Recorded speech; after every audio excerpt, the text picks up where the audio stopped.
Hi students, let's look at chapter number 9 in your CIMA BA2 subject, performance measurement today. In your level, in BA2 level, this is a very short and basic topic you have, but the fundamentals you are getting here would help you a lot in other levels also, because this chapter performance measurement is an important chapter when you come to the higher levels. So get the basics right. I'll explain whatever the important points repeatingly couple of times. Try to understand. Okay. First of all, what do you mean by performance measurement? Performance measurement is the monitoring of budgets or targets against actual results to establish how well the business and its employees are functioning as a whole and as individuals. Well, that's what the definition is. Let me tell you some practical examples. You all are studying, and end of your session we have an exam. That is an example of performance measurement. We evaluate how well the system has worked, whether teaching has been good, whether the learning has been good, whether you have developed your ability of facing the exam. The entire system is being tested. Don't think when we give you an exam, we are testing you. We are testing everything, even including ourselves. Well, so same concept when you apply in a company, there is production happening. And then those products are being sold. To do the production, you hire laborers, you buy resources, you buy materials. So time to time, we need to check whether all these are happening as we want. All these are happening as we expected. So that evaluation process is what we call performance measurement. So what we usually do at the beginning of the periods, we'll be setting targets, which usually come in the form of budgets. In the budget, you'll have monthly, you are supposed to achieve this much of sales. This must be your production cost. This must be your administration cost. Likewise, everything is defined mostly in the budget. After your period is over, after the month is over or the year is over, you collect all the actual details, what you have actually performed, compare with what you have budgeted for, what you have planned for, and see whether things are in line with your plan. So this is what we call performance measurement, right? This is very important for a company to perform better in the next period, because they can learn what mistakes they are doing, where they are underperforming, where they are overperforming, how they can improve. They can look at all that, and next period, with all that learning, they can do better. So this is what you call performance measurement. The benefits and demerits of performance measurement, it's quite easy to understand. It can increase the productivity of individuals and teams. You can identify underperforming individuals and teams one by one. It can increase the productivity of individuals, because when we measure, say somebody is not studying, or somebody is studying but not in the right way. You give an exam, they get low marks. Now they get alarmed.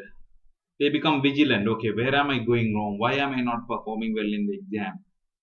Understand? So that helps them to make sure they learn in the right way thereafter. They practice the right questions thereafter. That's the same in the company also. Sometimes you may be doing things, but that may not be the right way of doing things. The performance measurement, that will be highlighted. See, you are not performing enough. Then you ask from the others, how can I improve it? So it helps anyone to improve the performance. Second one, it can identify underperforming individuals and teams.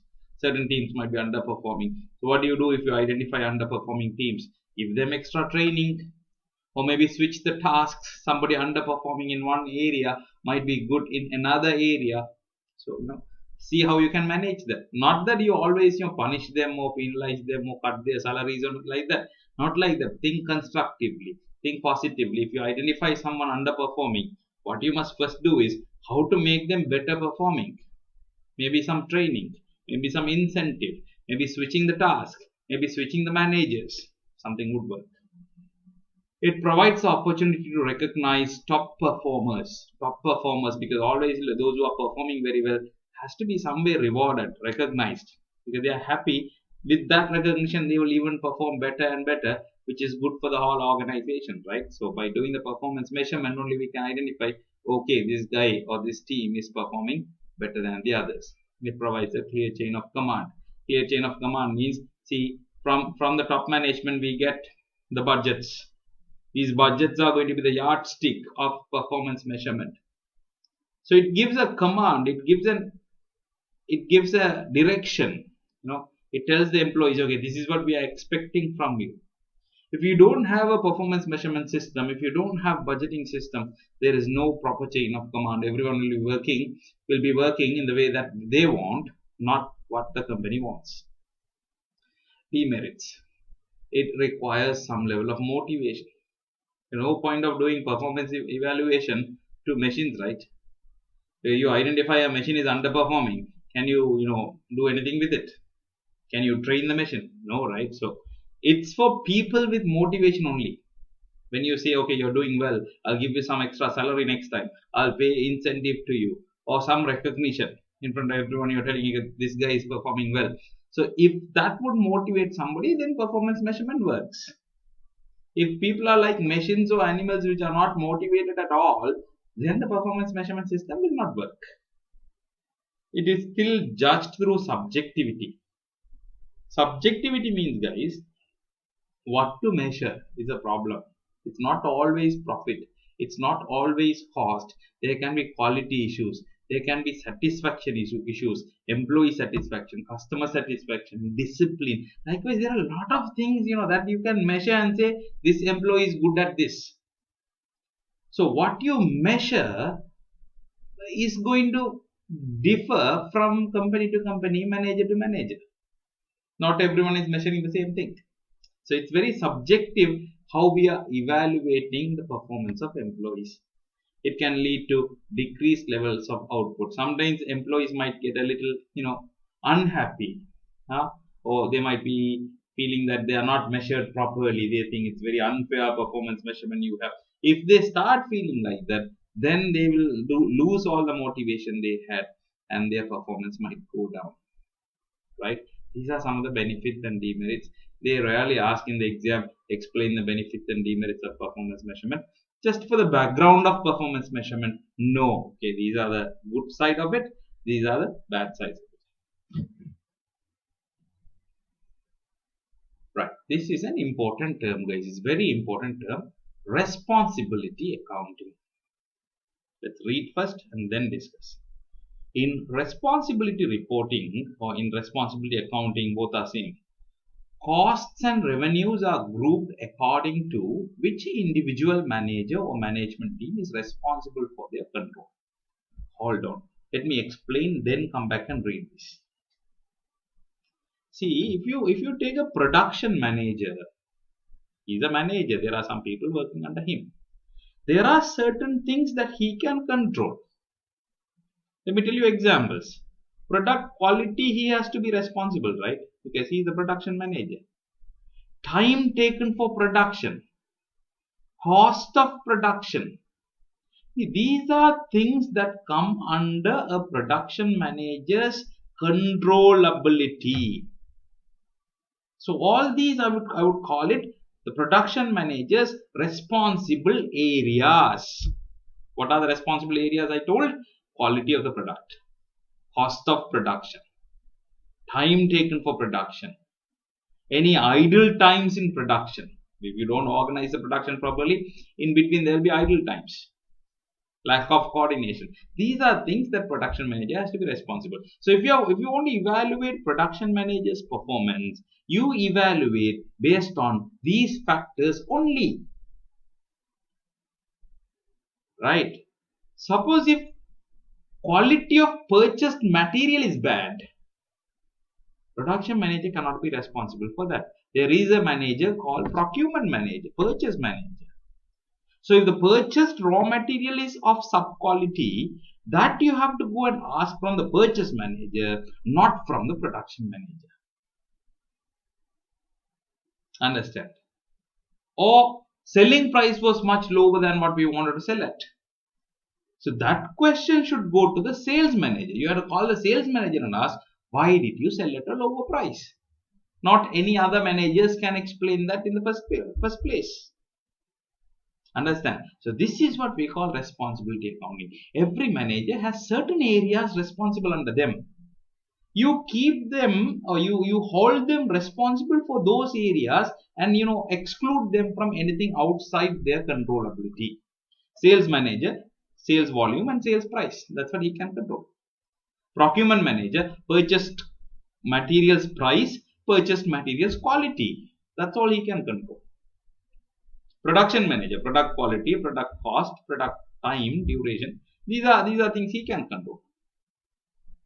Understand? So every manager has certain items, certain things that they can control, measure their performance based on those items, not from anything that they cannot control. Simply, if I tell a upfront example, see, I am teaching BA2. If BA2 pass rates are bad, I am responsible for that.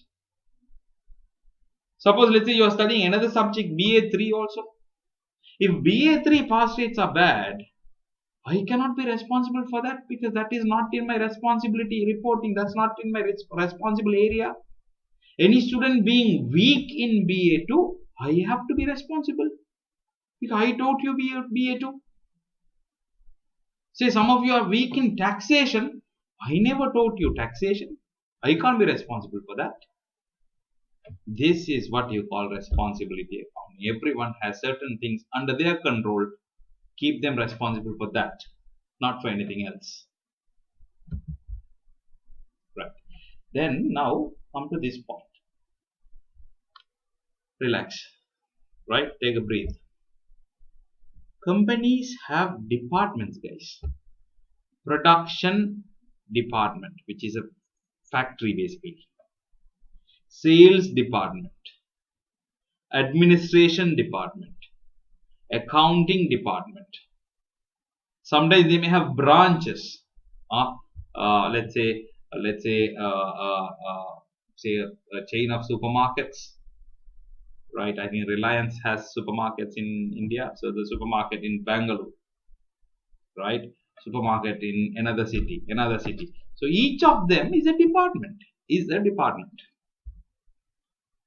These departments, concentrate carefully, take a note of this. These departments, based on the power of the manager of these departments. I repeat, based on the power, authority of the manager of these departments, they can be called as cost center, profit center, or investment center. There are three names. I repeat, based on departmental managers' authorities. You can call them cost center, profit center, or investment center. We'll start with the cost center. Don't read what is on the screen now. Concentrate to me. What is a cost center? I told you production department, factory is a cost center. Why I say that is a cost center? Factory's manager, guys, there are three areas. See, like I'll show you. Let's write it here. Right? We put a text box. There are three areas of control.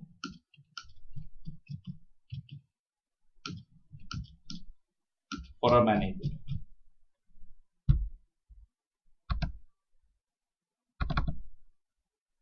First one,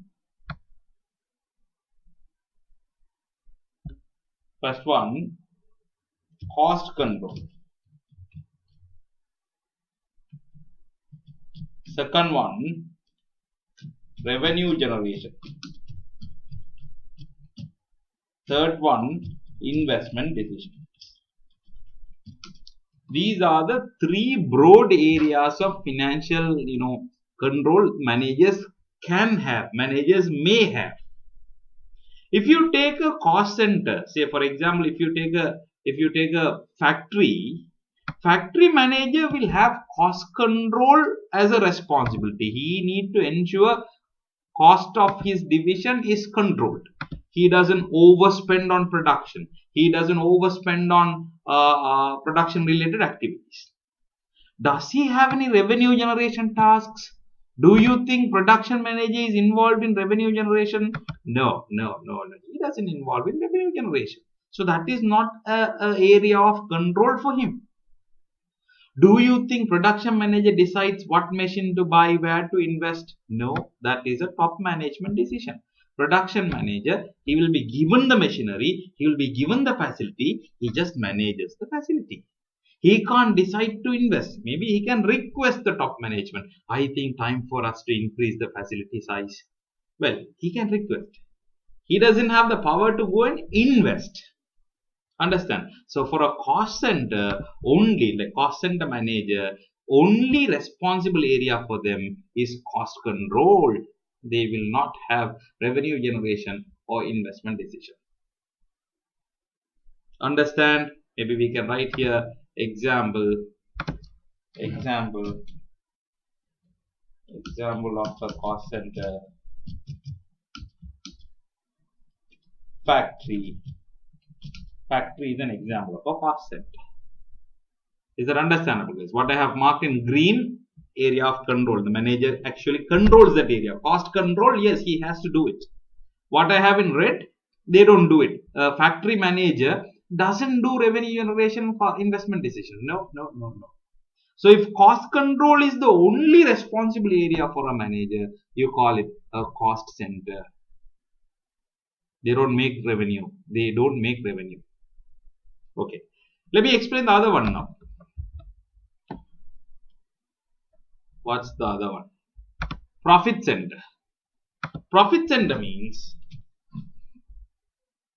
let me give you an example of profit center. Example of a profit center.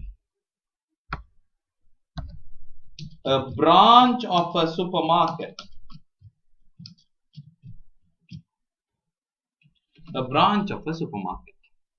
Think a supermarket branch manager, he has these two responsibilities, whatever I have highlighted in green. Check that. He needs to ensure the sufficient revenue is generated. So he needs to find out ways of attracting customers, maybe how to organize the products, the shelves in the supermarket. All that he decides such that he attracts more people, sometimes time to time doing some promotions within the supermarket, making more sales. His liability, his responsibility. And ensuring the cost, he doesn't overrun the cost, like electricity cost is within the limit, staff cost is within the limit, the wastages of vegetables, fruits and stuff are under control. Controlling that is also his responsibility. But he doesn't decide investments. For example, okay, within a couple of years they made lot of profit. They have excess cash with them. Can I go and buy a land? Can I go and put up another supermarket? No, supermarket manager can't decide that. That decision is with the top management. If it is Reliance supermarkets, Reliance will have a board of directors. They will decide what to do. Bangalore branch manager can't decide whether he can buy a building. But these two would be his responsibility. So when cost revenue both becomes his responsibility, you call that as a profit center. You call that as a profit center. You understand? So here it says managers might be interested in assessing the profitability of a particular product. Profitability. When you say profitability, that is both of these together, right? Revenue and cost together, only profit comes. Whereas in the previous one, I would have said managers might be interested in assessing the cost only, not profit, because they don't have the revenue aspect of it. Factory manager doesn't have revenue. He doesn't make revenue. Revenue is made by sales manager. So factory is a cost center because only cost is there. Whereas a branch of supermarket, the manager has the responsibility of doing these two, then you call it profit center. Okay. So what is an investment center? Look at this. look at this.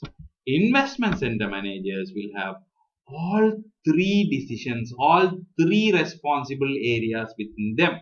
I'll tell you an example, right? Example of an investment center is a subsidiary. I'll tell you an example of subsidiary. See, Tata Group is the group company. Tata Motors. So within Tata Group, Tata Motors is a subsidiary. It's like a department. Might be too big for you, too big, and you are unable to think that as a department. But conceptually, that is a department within the Tata Group. Tata Group is into so many things: Tata Steel, Tata Construction, Tata Motors. They are into several things. So each I can call as a department. Very large departments though, but departments. Tata Steel is a department. Tata Motors is a department. Tata Construction is a department. Right. So this Tata Motors is a separate business unit, strategic business unit. You call it a subsidiary. And it has a manager whom we call CEO. Right? And that manager he has the responsibility to make revenue, obviously. He has to ensure enough cars are sold. He has to ensure costs are within control or within the limit. Also, he needs to make investment decisions also, like where to set up the plant, what machinery to use. These are investment decisions. Where to buy the machinery. Now those decisions he has to make. So if the particular divisions manager has all these three controls, all these three powers with him, all these three authority with him, you call it investment center. Which one is the center? That particular division. So here Tata Motors, I can say, is an investment center of Tata Group. Reliance Supermarket in Bangalore city is a profit center of the Reliance Group. Understand? So these are the concepts of cost center, profit center, and investment center. Once more, we'll see. Cost center managers may be interested in assessing the cost incurred by particular responsibility center within their area. This is what your book definition says. But this is the explanation I am giving you. The manager can have only the cost control as his responsibility. Revenue generation or investment decision is not his responsibility. Then you call it a cost center. Profit center means managers might be interested in assessing the profitability of a particular product. Profitability here we said. There we said cost. In which case cost might be classified by nature so that they can be traced to individual products or services. This is the first chapter we studied, cost classification and all. So that's not the key part of the definition. Profitability. Manager is interested in assessing the profitability. That is the important part. Right? So what in an easy way I explained you, manager has the responsibility of making revenue as well as controlling cost. But he doesn't have the responsibility of making investment decisions. Where to invest, what to invest in, he doesn't decide. Investment center means managers will be interested in assessing the return being made by a product or service. So when we say return, like later, like when I go to percentages, I'll show you. Profit is different, return is different. Return connects to the investments also. You tell, okay, this bank gives me 6% return. Do you say that? Or this shares, or this, like if you are investing stock market, you might say within this month, this company's shares give 10% return. This is how you talk about the return. Investing in bitcoins give high return. So what's the meaning of return? Profit as a percentage of money you invested. If you invested $100, what amount you have got? The percentage. When we say profitability, we are talking about the profit. Not, you don't look at how much was invested in it. I made $10,000 profit. I made $20,000 profit. That's profitability. Return means profit has to be compared with the investment amount also. I invested $100 and I got $10 return. Therefore, 10% is my return. Like very practical examples I'm telling you. Share market, we say okay, within this month overall return from the share market was 20%. No share market gives you that overall return of 20%. I'm just telling you an example. Right guys, so return refers to investment as well. That's why we say managers will be interested in assessing the return. Why the return? They have the control over their profit as well as they have the control over the investment. So they will want to evaluate all three. A manager of investment center would try to show, look, I made little investment and I'm getting you more profit. So the percentage return I'm giving is higher. That's what an investment center manager would try to do. With the amount of investment you have given to me, the return percentage I'm giving you is higher. So that's what return is. So basically, in the simple way I explained you, a unit where the manager controls all these three, you can call it investment center. Most of the time there will be subsidiaries, separate businesses. Understand? Now we will slowly come into financial performance measures. So I already explained performance measurement. Now I am adding a word to that, financial performance measurement. How well the company has performed in finance, like in numbers. Because there is something called non-financials also. How happy the customers are, how good your product is. These are non-financial things. It doesn't come in your profit statement. It doesn't come in your balance sheet. Understand? So here we are talking about things that you can see in your profit and loss account, things that you can see in your balance sheet. That's what you call financials. Financial performance measures. There is a range of financial performance measures. What you have in your syllabus is only these 5 for this level. So as long as you know the calculation of these 5, as long as you know a basic interpretation of these 5, that's enough for your syllabus. Right? We'll see one by one. Revenue, I don't have to explain. Gross revenue means total revenue. You compare last year's revenue, this year's revenue, and you make a comment. Revenues have gone up by 10%. Simple. Good performance. Or revenues declined by 20%. Poor performance. Simple as that. Revenue is the first step of financial performance comparison. You take one company, another company, compare their revenues. You take the same company last year, previous year, compare their revenues. That's it. Just revenue comparison is first. Second thing is contribution. Okay, we'll go one by one. Total sales achieved by a company is known as gross revenue. This is the total of sales transaction made by the company. You know that. I have nothing to explain in that. Contribution. We studied contribution. We studied several times contribution. Contribution is what? Sales minus variable cost. Right? Revenue minus variable cost. So if contribution is high, either you have reduced your variable cost or you have increased the selling price. You have increased the selling price. Let me add a point here. Where am I? Contribution.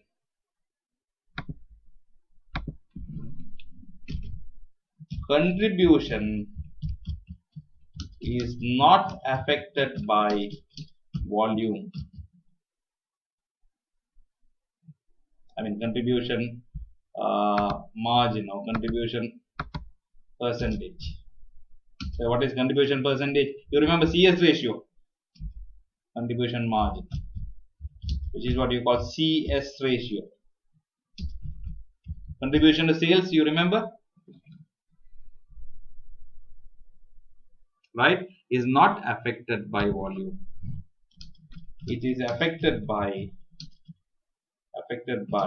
selling price and variable cost per unit only. Because guys, if you do it for one unit, it's selling price minus variable cost, right? That's what you're going to call contribution per unit, and that is going to be multiplied by volume. So this percentage wouldn't change. If you want to take some numbers and see like 10 units, 20 units, 30 units, find the CS ratio and see it won't change. So from one year to another year, if CS ratio increases, don't ever say volume is the reason. It's a very common mistake. You do this at higher levels even. So I want to highlight that here. If contribution percentage increases, volume cannot be a reason. Volume cannot be a reason. Reason could be either selling price has increased so that from each unit you are getting more contribution, or else variable cost of one unit has decreased, variable cost per unit or average variable cost. These two could be the reasons for contribution margin changing. Clear, guys? Okay. So that's about contribution. We very well know contribution. We have done calculations in break-even analysis and all, so you know that. Third measure is gross margin, or sometimes we call it gross profit margin. Gross margin or gross profit margin.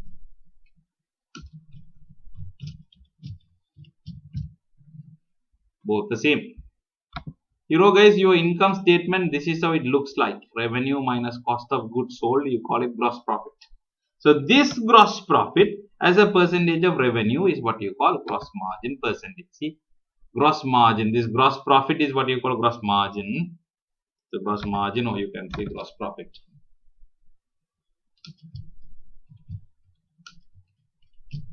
Right? What is gross profit? Sales minus cost of sales, basically direct production cost or purchasing cost. If the company is involved in manufacturing and selling, it will be production cost. If the company is a retailer who buys and sells it, it will be purchasing cost. That's why I said production or purchasing cost, which is what we call cost of goods sold. So from revenue, you deduct that, directly attributable cost to a product, right? Again, repeating, if it is a manufacturing company, it will be manufacturing cost. If it is a retailer who buys and sells it, it will be purchasing cost. Get the gross profit. From gross profit, you subtract the non-production cost like administration cost, marketing cost, research and development cost. Subtract those items, then you call it operating profit. So gross profit margin means gross margin percentage means this profit divided by revenue. Gross profit divided by revenue. Similarly, operating margin means operating profit divided by revenue. Always margin percentage means you divide by revenue. So gross profit divided by revenue, operating profit divided by revenue. Clear? That's gross margin. The next one is operating profit margin. Imagine one company has good gross margin, right? But operating margin was very bad. So what could be the reason? Gross margin is good, operating margin is bad. What is in between? Non-production cost. So basically they are not controlling their non-production costs. Understand, guys? One company from last year to this year, their gross profit margin has weakened. Gross profit percentage was bad this year. So whatever above that has to be the reason, right? Either revenue is low or cost of goods sold is high. This is how you interpret the numbers. 1 year to another year, GP margin, gross profit margin went bad. So look at the things above that. 1 year to another year, GP margin was same, but OP margin, operating profit margin went bad.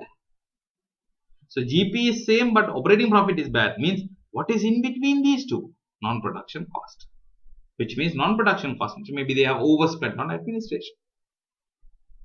Or they have overspent on research and development. They have overspent on delivery cost. Don't know. Some non-production item has gone high. Understand? So like in higher levels, we have to do interpretations like this.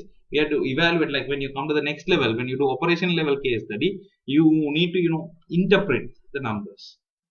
So now itself, get the knack of it, how we do it. The last one you have, return on capital employed. Earnings before interest and tax. What does that mean? Look at this income statement here.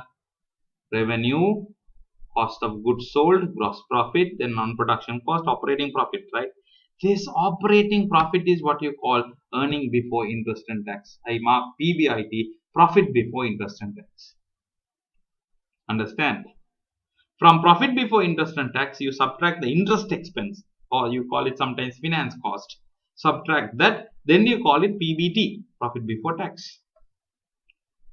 Then you subtract the tax expense.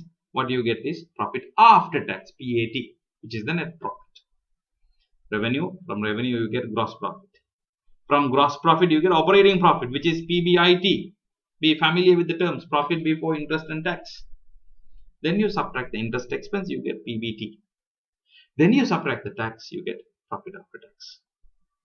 Okay. So here we are talking about earnings before interest and tax. This one, operating profit, divided by capital employed. What is capital employed? Look at this one, your balance sheet. This is what you call balance sheet. All your assets should be equal to all the equity and liabilities. You know what is meant by equity, right? Equity means shareholders' money. How much of money shareholders has brought in? Equity. Liability means the loans and payables you have. So the total assets you have and the total equity and liabilities you have should be equal. These two must be equal. Let me give a different name. Let me say Y. If that is Y, this also must be Y. Must be equal. So what is capital employed here? Equity, the shareholders' money, and non-current liabilities. Non-current liability means liability that you are going to pay after 1 year, not within the next 1 year. These two together is what you call capital employed in a business. These two together. So either you can add these two figures, if not, from this YY, if you subtract current liability, that's okay, right? Okay, these three together is YY. So from this total means total assets, right? YY you can call it as total asset. This YY and this YY are same. So from total assets, you subtract current liabilities. You will get these two. That's what I mentioned here. Capital employed is calculated as total assets less current liabilities. See, total assets. This YY is total assets actually here. Okay. Less current liabilities. Or else, in the bracket, see, equity plus non-current liabilities. You can add these two. I'll be doing questions once I finish the theory. I'll show you the numbers there. Right, guys? This is what you call ROCE. Operating profit divided by capital employed. Operating profit is what? Profit before interest and tax. Capital employed is what? Equity plus non-current liability. Okay? Measures suitable for each type of center. Cost center means, guys, they have only cost to be controlled there, right?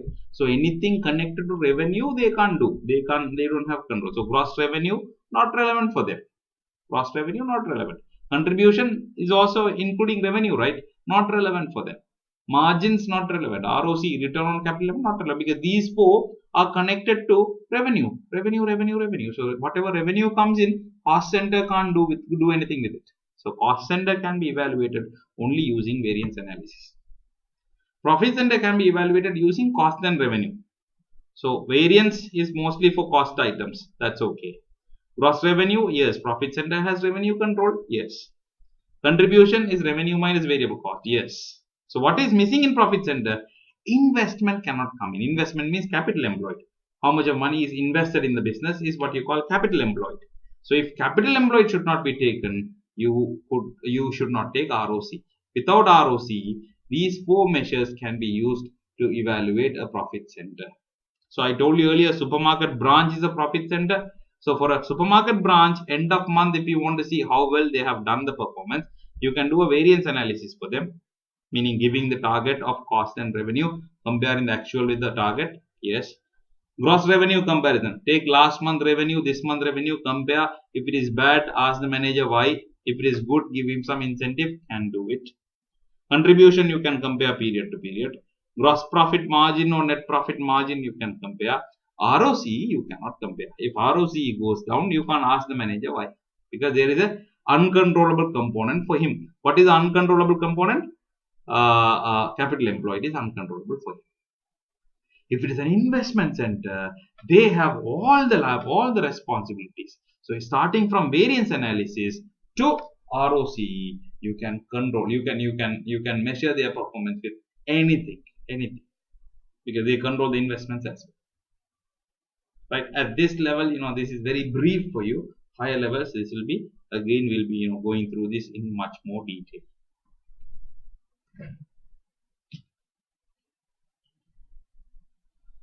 When it comes to performance measurement, this is another problem we face with short-termism versus long-term performance. Short-termism means Managers focusing on immediate results but not focusing on long-term results. I'll tell you certain examples. Concentrate carefully. Concentrate. If you find it hard to concentrate, stop the video, take a break, and then continue. Short-termism means, imagine, sometimes managers cut down the training expenses for laborers. They think by cutting down the training expenses, they can show better profit in that period. Makes sense, yes. If you cut the expenses, you show more profit. Okay, training expenses, it doesn't have any immediate effect on the product. You can cut down, no problem. What will happen in the long run? Couple of years, you continuously cut down the training expenses. What will happen is, long term, your staff, your workers will be incompetent because you have not trained them sufficiently in the last couple of years. So little by little, your product quality will start falling down. So reducing the training expenses is good in short term, but bad in long term. This is what you call short-termism. Achieving short-term goals at the expense of long-term benefits. Long-termism means other way around. Always targeting the long-term benefit and not doing anything in the short term. That is also bad. So when you are designing your performance measurement system, the performance measurement should encourage both. Meaning there has to be some focus on short-term results. There have to be some focus on long-term results as well. Over focusing on short-term results or over focusing on long-term results, both are bad. Understand? So know these terms. What is short-termism and what is long-termism?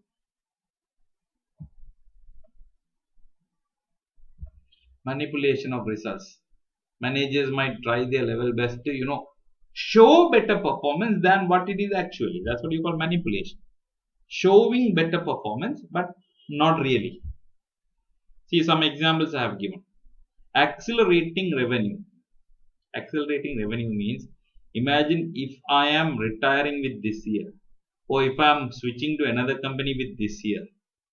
What I might do, I'm running a manufacturing company, sales to all my clients. I might oversell. Sometimes I'm selling it to supermarkets and shops.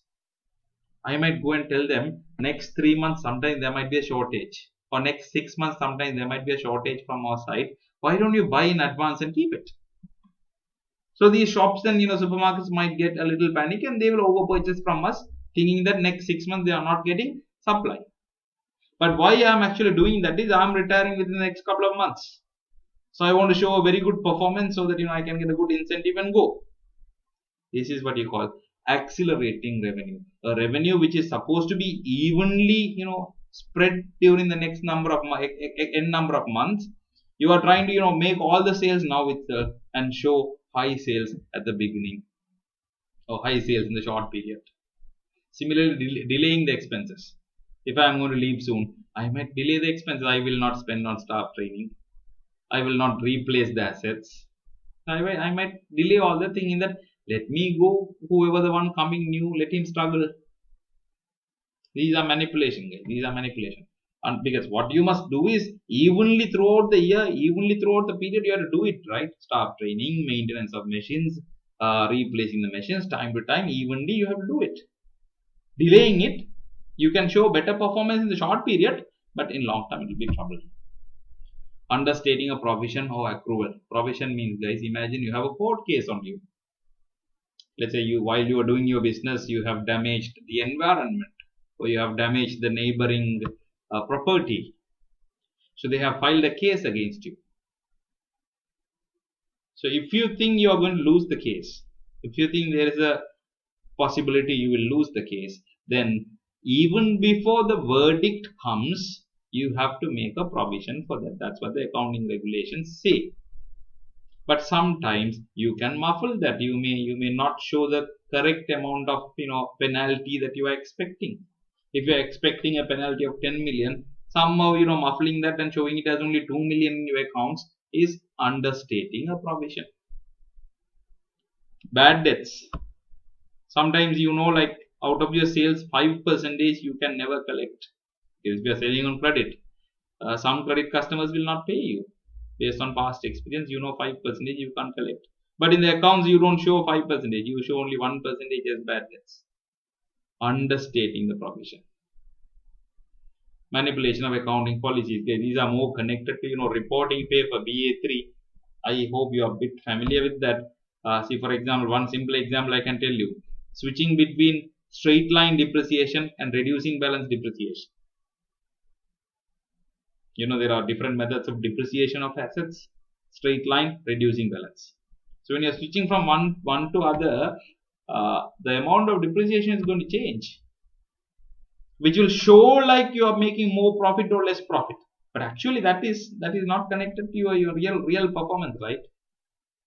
So these are ways that you can show a different figure, show a different picture than what it is actually. This is what we call manipulation of results. These are some examples. Don't memorize this. These are some examples how managers try to show a different picture than what they actually have.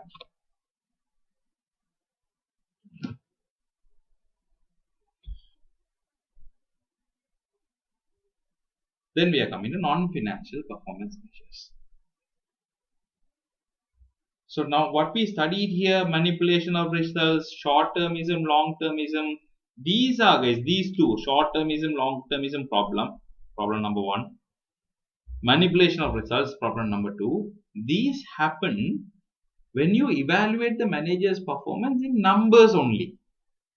Like in profit, revenue. When you look at these numbers only, then they would always think, how can I show better revenue? How can I show better profit?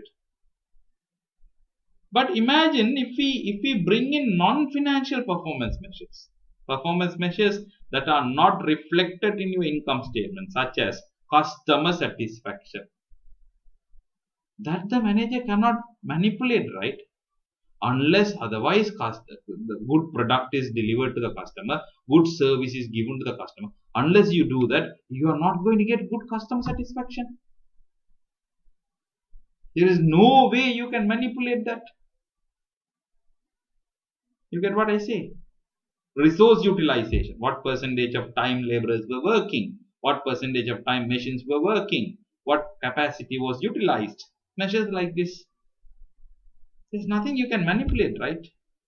Measurement of quality, like what percentage of goods were rejected in the quality check. Now these are things what we call non-financial performance measures. These are some examples. We have a lot. So the main point, these are measures which are still crucial to the business's success, but it doesn't come in the statements, it doesn't come in the balance sheet, it doesn't come in the P&L. Then you call it non-financial performance measures. So what we are trying to say now, when you design a performance measurement system, don't have only the financials in it, have little bit of non-financials also, so that it locks the manager from manipulation. It locks the manager over focusing on short-term results. Understand? Because obviously when you start looking at non-financial performance measures, if manager would do any of these mistakes, this would at some point reflect in your non-financial measures, and some non-financial measure will show it. So using non-financial measures together with financial measures. What are financial measures, guys? Revenue, gross profit margin, net profit margin, ROCE, contribution. These are profit, like financial measures. With these measures, together with these measures, use things like customer satisfaction, resource utilization, quality related measures, employee satisfaction related measures, innovation related measures, how many new products we are launching. Bring such non-financial aspects also. So having 50% focus on financial performance, having 50% focus on non-financial performance, that will be a very good financial performance system. That will be a very good performance measurement system. What is it? Having financial and non-financial in it.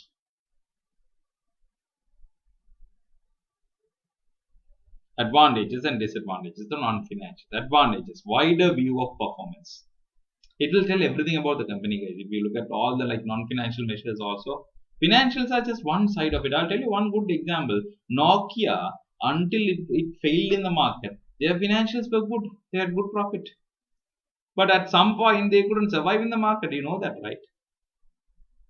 So do you understand? Looking at financials only did not show us something. What was missing there? What was missing in their financials? They were bad in innovation at a point. When Apple and Samsung, they were competing in terms of innovation, Nokia was lacking behind them. But then lacking in innovation, was it reflected in your income statement anywhere? No. So that's what I'm trying to say. Looking at financials only will not give you the full picture. You bring in other measures also, like customer satisfaction, innovation, employee satisfaction. That's what we call wider view of performance. It tells you more about the company. Easy to understand. Like guys, even non-financial managers, people don't like. If you say contribution, not everyone will understand, right? If you say ROCE, not everyone will understand, right? But if you say customer satisfaction, 60% of customers are happy with this company, anyone will understand. You don't have to have any educational knowledge to understand what I said right now. Understand? So usually non-financial measures are understandable by everyone. Directly comparable year on year, because when you are using financials, your reporting methodology matters, right? Say last year you used certain accounting policies. This year, if you are using different accounting policies, then you can't compare the figures, right? But customer satisfaction, last year, customer satisfaction, this year, there is no accounting policy under that.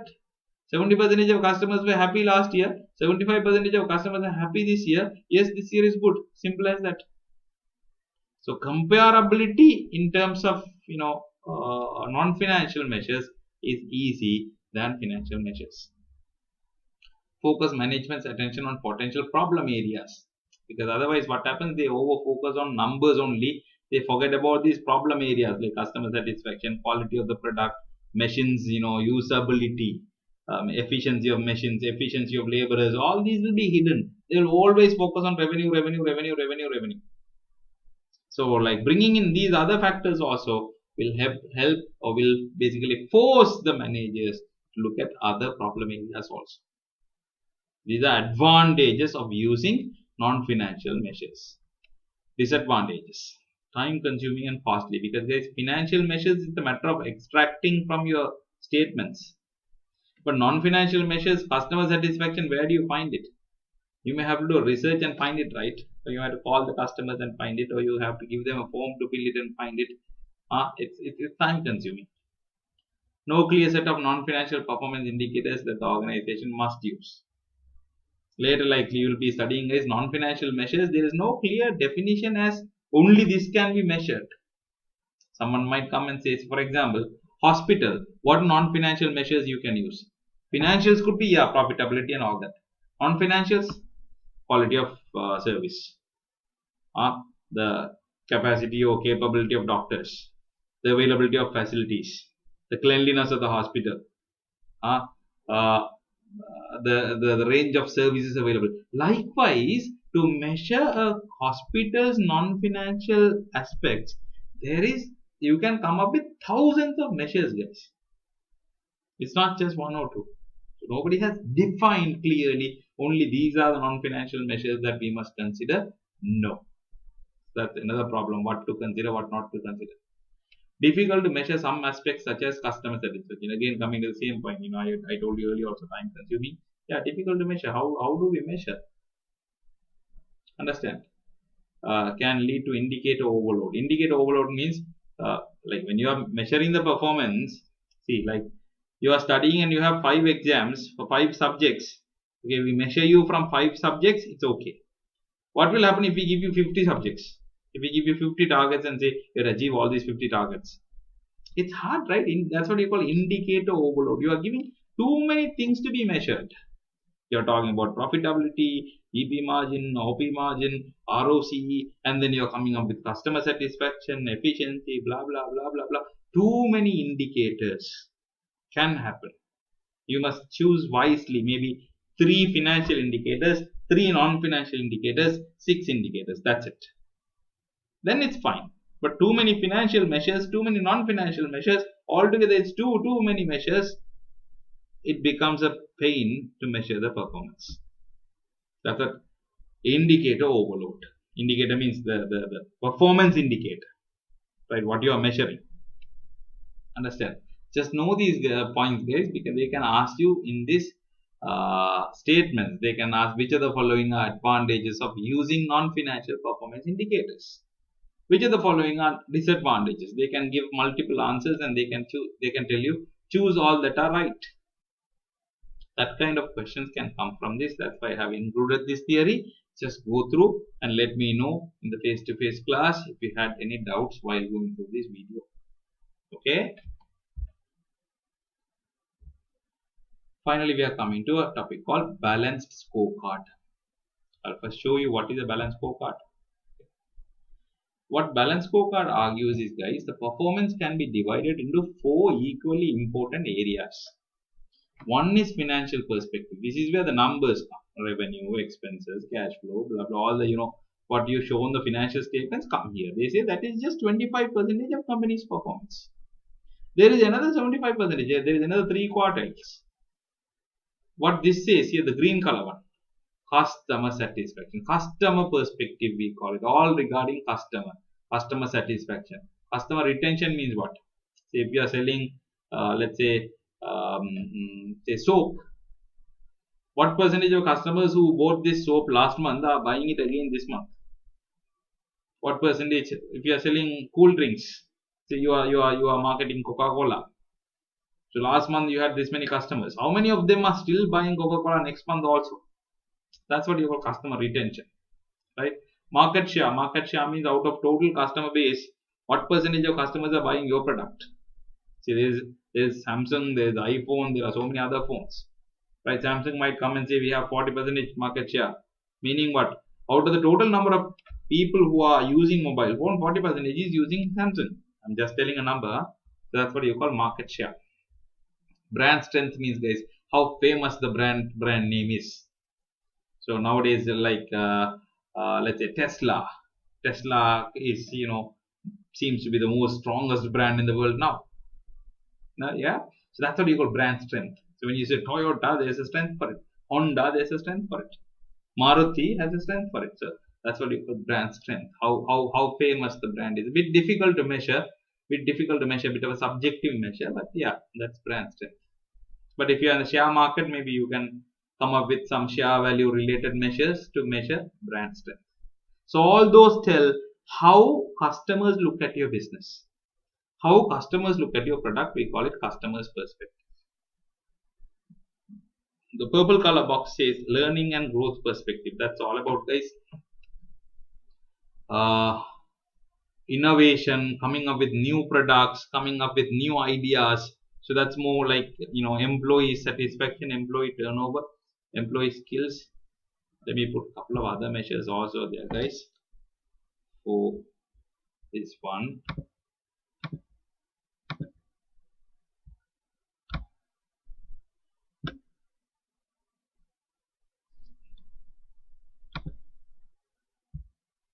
I'll give you some better measures for that.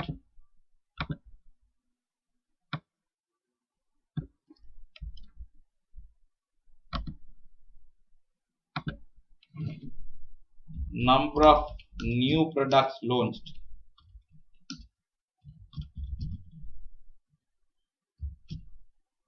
Percentage of revenue from new products.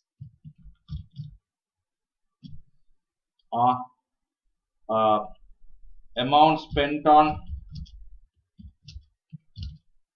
research and development, R&D. Amount spent on training. Guys, these are, let me organize this.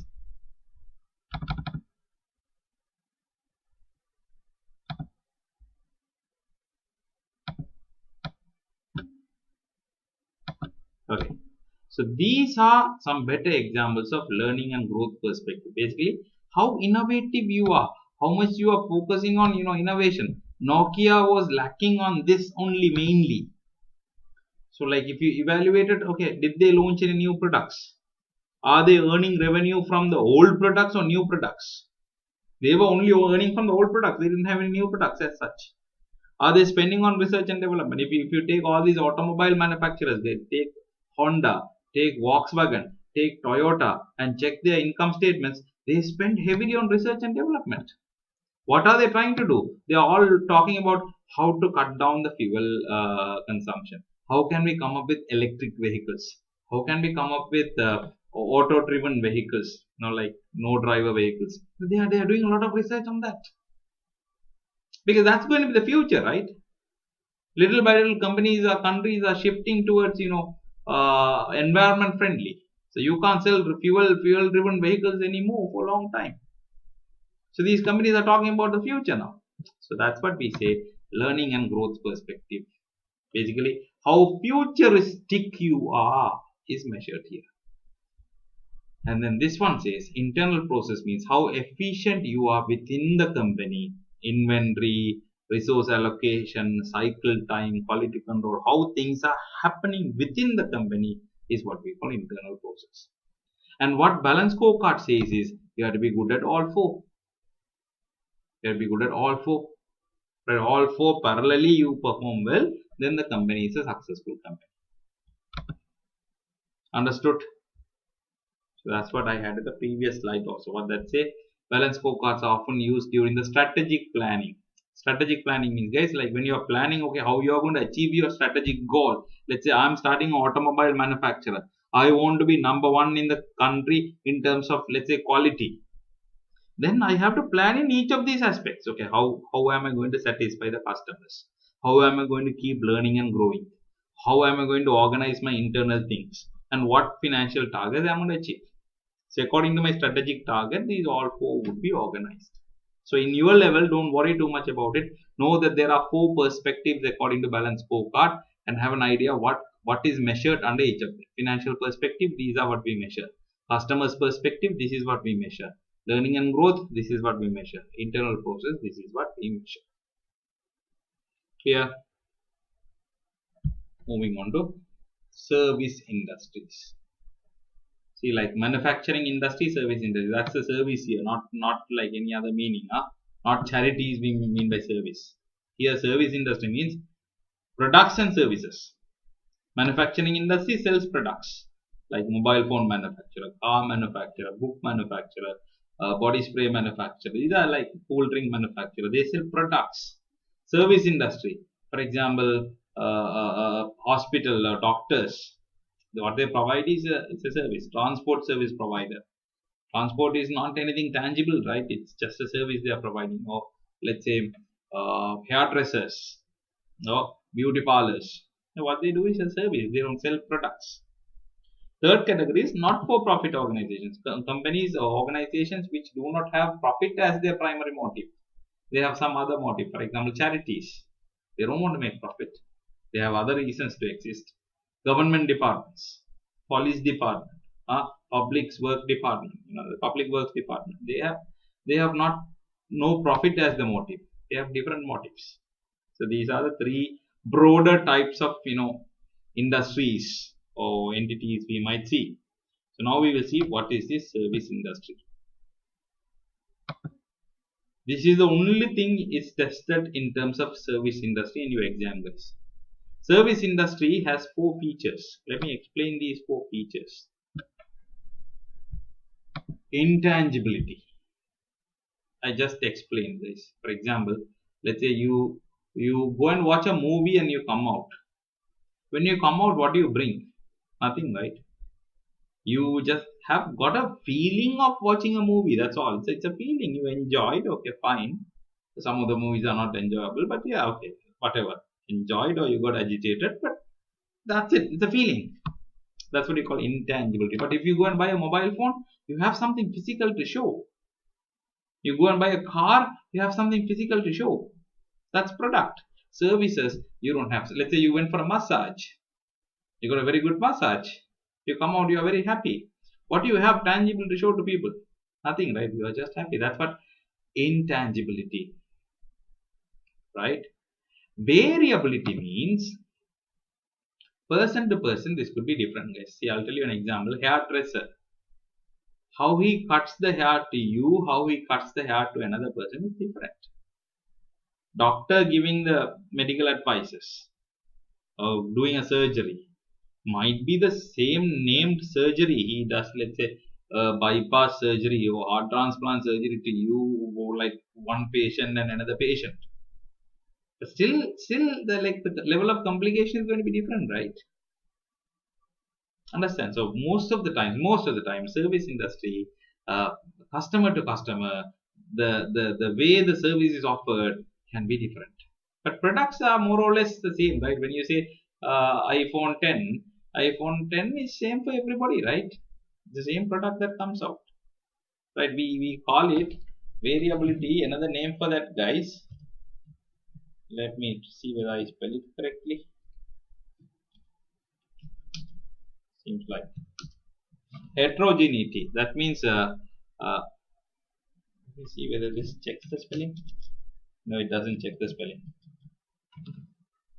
That's okay. Check the spelling, guys. I'm not sure about the spelling, but that's heterogeneity or homogeneity. Like products are mostly homogeneous, whereas products are heterogeneous. No US. I think this must be right. Yeah. Variability or heterogeneous. Simultaneous production and consumption. Simultaneous production and consumption means, like if you are buying a mobile phone, when was it manufactured? I don't know, might be a year back. I'm buying it now. So time when it was manufactured and time when it is being consumed is different. Even food, when did they make it? Might be a couple of hours before or a few minutes before. Some restaurants couple of days before, and you consume it now. Yeah. So for products, time of production and time of consumption is different. But services, let's say you are going for a surgery. When is the doctor doing surgery? When are you consuming the surgery? At the same time, while the doctor is doing the surgery, it is being consumed as well. He doesn't do it in advance so that you can go pick it and come, right? When is the hairdresser cutting your hair? And when are you consuming it? It's the same timing. There is no difference of timing in between. Understand? So, service industry, simultaneous production and consumption. Production industry, production happens at one time, consumption of that product happens at a different time. Perishability means, guys, you can't store it. I'll tell you an example. Say you are running a theater. Let's say it has seating capacity of 500. So you had a morning show, 300 people came, 200 tickets were unsold. Can you keep those 200 tickets for the afternoon show? You already have 500 seats, 500 tickets. Can you add the 200 that was not sold in the morning and sell it as 700 tickets? No way, it's a joke, right? You get what I say? Another example. Let's say a surgeon can do, a typical surgeon, let's say he's an orthopedic surgeon, he is famous for, let's say, knee transplant surgeries. Let's say his capacity is to do 20 surgeries a day. He is such an expert surgeon, he can maximum do 20 surgeries a day. Okay. Today, let's say he had only 15 surgeries to be done. So the time of 5 surgeries he couldn't utilize, right? That time is lost forever, guys. He can't put that 5 tomorrow and make it 25 surgeries tomorrow. He can't do it. Because maximum he can do is 20. That's the time he has. This is what we mean by perishability. What you missed to sell cannot be stored and sold another time. Goods you can. Mobile phone, you have a target to sell today. You didn't sell that many units. Okay, you keep those units and sell it tomorrow. say like restaurants, food items might be hard, but then now they have refrigerator, right? Let's say you have the target of selling what 1,000 idli today. You know idli? I like idli. Yeah, but then you sold only 800 today, 200 is remaining. Probably they can keep it in the fridge and sell it on the next day. Some option is there, right? But services, you cannot do that. That's what we mean by perishability. So these four are distinguishing features of service industry compared to production industry. Have a look at that. Clear? This is all the theory you have uh, in the chapter known as performance measurement. Since we were doing all the theories at a stretch, it might have sounded I'm going fast. Not really, since all the theories I didn't take a break for questions. It might have, sounded I was going fast. You like take breaks in between and watch this again once more. Understand the theories very well. Take down your own notes. Copy them again. I'll be anyway sharing this slideshow with you. But make sure you maintain your own notes. And in the next video, I'll show you some questions from this area and I'll tell you how to answer. Clear? So go through all this. In between, if you have any doubts, feel free to approach me. Right, guys? Thank you very much.